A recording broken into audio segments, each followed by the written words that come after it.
Hi everyone. I'll continue talk about my physics, the physics from nature's perspective. I represent nature. It's a hard job. Someone got to do it. It's a dirty job. Someone got to do it. And since no one had done it, and I'm uh, I'm the first one. Proudly to be the first one. And gee, I mean, I really wish they're gonna give me a one or two or even several Nobel Prize for it. Anyhow, today we'll start at the topic of the light. The light is another holy grail, I guess, in the physics or in the universe.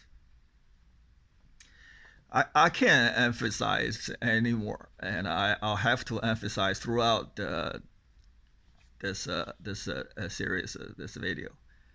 And the phenomena we're talking about, they're all collective phenomena. They are the collective effort of all things involved, from a double slit experiment to gravity or to light. Any light phenomena you have seen, they are all collective. One photon not gonna do it. One photon you don't have uh, a double slit interference pattern. Just like one electron, you're not gonna have it. Even if, according to their interpretation, the, the the the electron had to split into several electrons. I mean, 2, 3, maybe millions, trillions, and a photon had to split, and so on and so forth. So it is a collective phenomenon.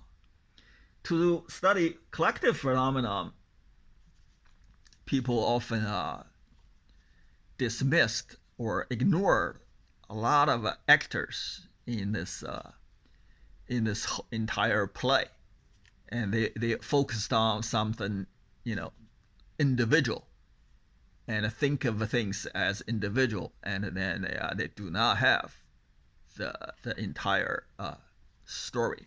They do not have the complete picture, which makes the nature's perspective just that much more needed or valuable. Uh, for example, another in double slit we have the discreteness of a double slit or edge of the slit was dismissed, and the electromagnetic environment was dismissed. In a gravity situation, it's similar, and electromagnetic fields of all atoms disappeared when it be treated as a point mass. And now we're talking about light. This ether thingy, although it isn't exactly the same ether as Aristotle's ether, but it's electromagnetic ether is all over the universe. Compare with the Aristotle's free fall, although not explicitly mentioned, it includes air. It's an aerodynamic theory. Aristotle had an aerodynamic theory of a free fall. Galileo had Galileo's free fall was in a vacuum, is a scientific free fall. However, vacuum is difficult to obtain. We know that's vacuum, absent of air or any other particles, whether it's atom or molecules or whatever. However, when people study light, just like Aristotle forgot to mention air, or not explicitly mentioning the air, current physicists, when they study light, they automatically assumed the vacuum is absent of electromagnetic fields, namely the electromagnetic ether. The light they have been studying are in a vacuum, in the sense that absent of everything we know. Put that way, everything we know. No particles, no atoms, air atoms, or air molecules, whatever is in there. Dusts, no dusts, of course. And finally, no electromagnetic environment. It's absent of all these things. It's just such a pure vacuum. They have been studying light in that. So you can imagine how isolated, how purely individual of a light or photons have been. So from nature's perspective, I represent nature, or I'm God. I'll bring all these things back. Okay. So remember, light phenomenon is a collective phenomenon of many either waves or photons. So in order to have this term of many photons understood, well understood, we should take a look of the water wave more carefully. See, when you look at a water wave, it's continuous, right? I mean, it can be described as continuous, and we won't lose much information, and that's pretty much can be accepted as accurate description of say use a trigonometry, you use a sine function, describe water wave, or some sound wave. May we consider one wavelength of a water wave as a particle, as that waveton? May we do that? If we did, I mean, one can argue whether you actually need a full wavelength. Maybe half would do. Mathematically speaking, if it's a sine function, any little piece gonna recover the whole thing. So in that sense, you can imagine the water wave as a continuous being. It is a space phenomenon. One point is not enough. One space point, or one math point, or one geometrical point is not enough to support a water wave, or to so do the sound wave. And visually, we can also tell you need a molecule to vibrate. You need something to vibrate, and the vibration had to be done in a space which need at least 2 points to accomplish that. Therefore, water wave, as continuous as it is also a space phenomenon. It's also a collective phenomenon. And of course, our light waves, so are our light waves. However, one point may support or actually all light waves, or all electromagnetic waves are supported by one point, because they are not the vibration, they are the oscillation of fields.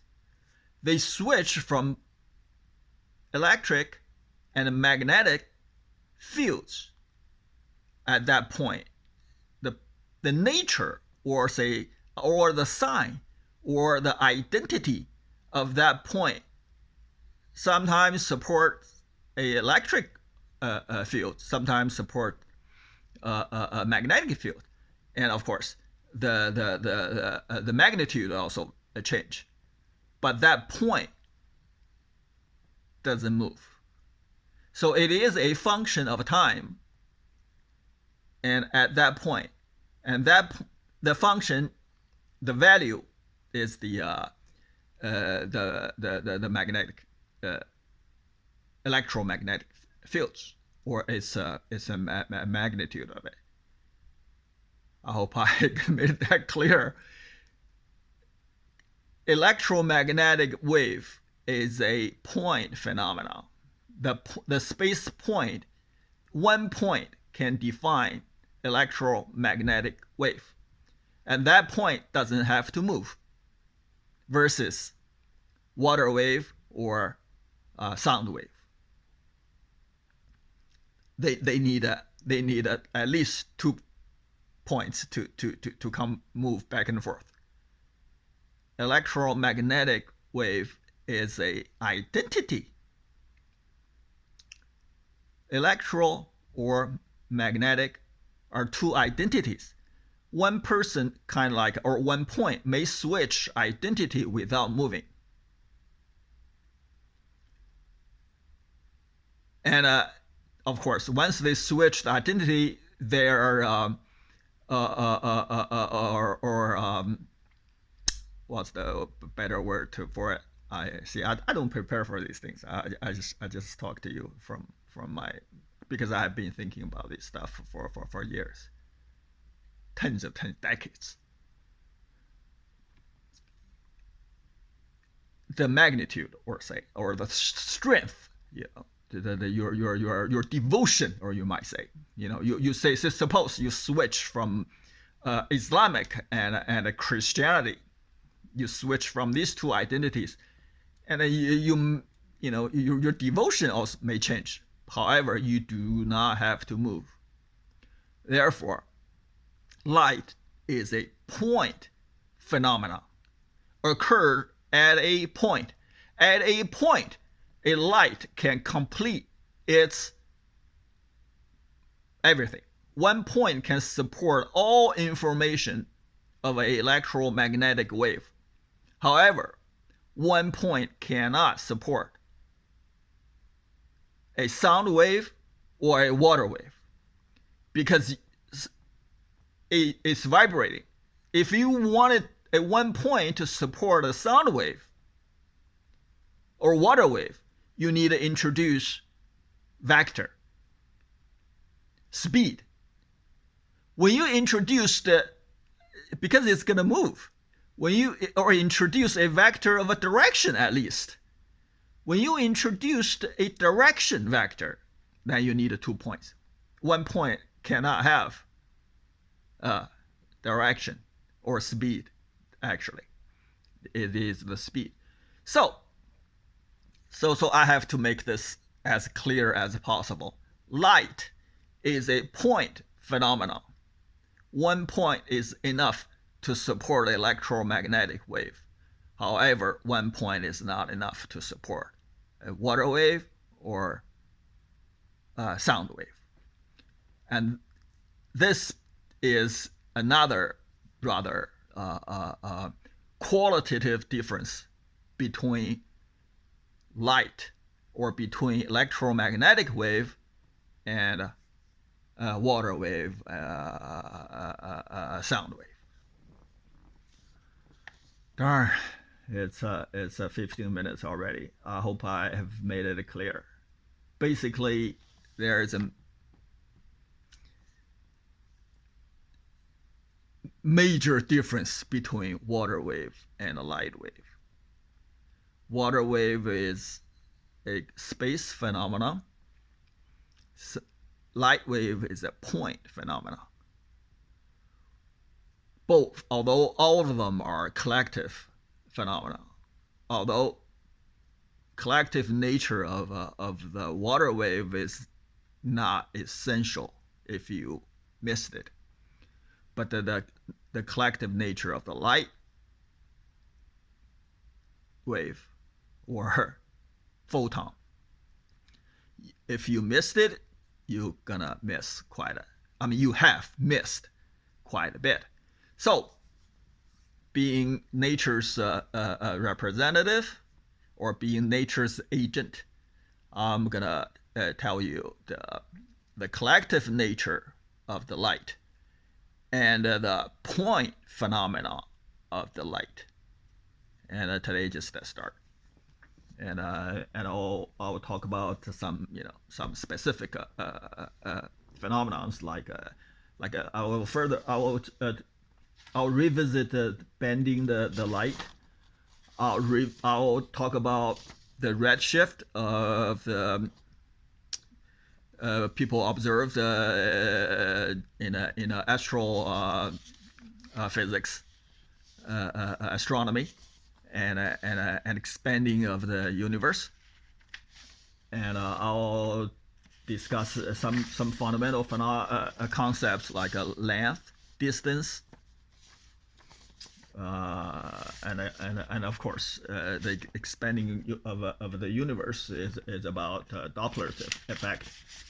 I'll tell you light doesn't have Doppler's effect because they're different from water wave and sound wave.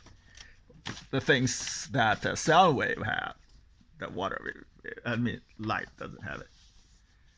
And of course the regular electromagnetic wave, they're similar to sound wave. They can't have it. The Doppler's effect because they are produced continuously. All right, that's something in the future today. That's enough for today. Alrighty, I'll see you tomorrow. Bye.